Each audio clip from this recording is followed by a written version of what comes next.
మనవి ఈ ఎన్నిక మనకు చాలా ప్రతిష్టాత్మకం. మొదటి నుంచి కూడా ఈ సీటు మనమే గెలిచినాం. గ్రాడ్యుయేట్ ఎమ్మెల్సీ ఎన్నిక ఎప్పుడు జరిగినా బీఆర్ఎస్ పార్టీ గెలిచింది. గతంలో మీరు పల్లా రాజేశ్వర్ రెడ్డి గారిని మంచి మెజార్టీతో గెలిపించారు. రాజేశ్వర్ అన్న గెలుపు వృధా కాలేదు.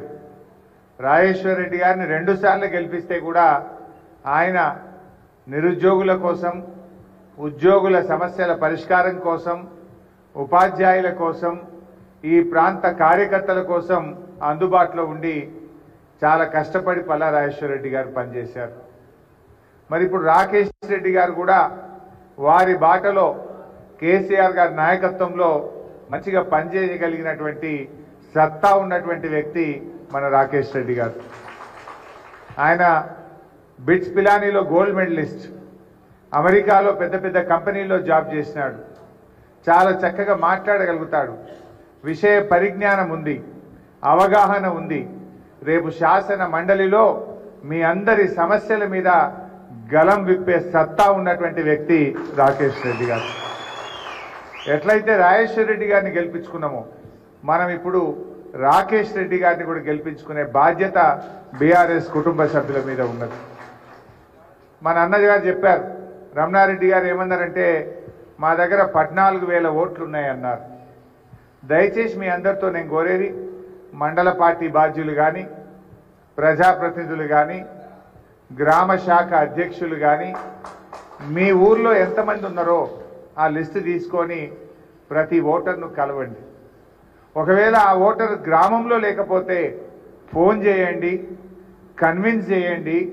27వ తారీఖు నాడు వాళ్ళందరూ వచ్చి రాకేష్ రెడ్డి గారికి ఓటేసేదాకా మీరు నిద్రపోకుండా పనిచేయాలని చెప్పి నేను కోరుతా ఉన్నా.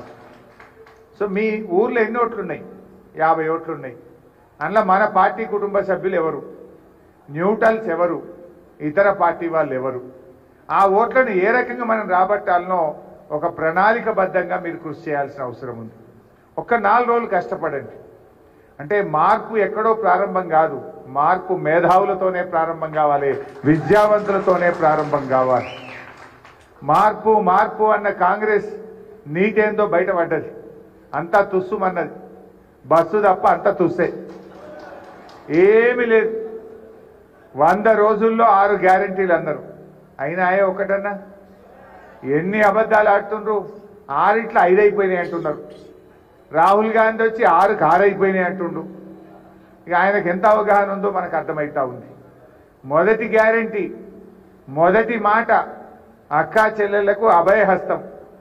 మీ అందరికీ 2,500 రూపాయలు ఇస్తామని చెప్పినారు. వచ్చినాయా? మహిళలకు 2,500 మహామోసం.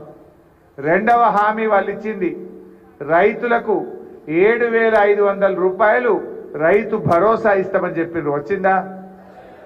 వడ్లకు 500 బోనస్ అన్నారు. వచ్చిందా? కౌలు రైతులకు 15,000 అన్నారు. వచ్చిందా? సో రెండవ హామీ కూడా అమలు కాలేదు. మూడవ హామీ, పేదలకు 250 గజాల ఇళ్ల స్థలం, డబుల్ బెడ్రూమ్ ఇల్లు అన్నారు. ఒక్కలకంటే వచ్చినారే భూపాలపల్లిలా. మూడవది కాలేదు. నాలుగవ హామీ వాళ్ళు ఇచ్చింది, 2,000 రూపాయల పెన్షన్ 4,000 చేస్తామన్నారు. అయిందా? నాలుగవది కాలేదు. ఐదవ హామీ వాళ్ళు ఇచ్చింది, వాళ్ళు ఇచ్చిన ఐదవ హామీ నిరుద్యోగ భృతి 2,500 ఇస్తాం. విద్యార్థులకు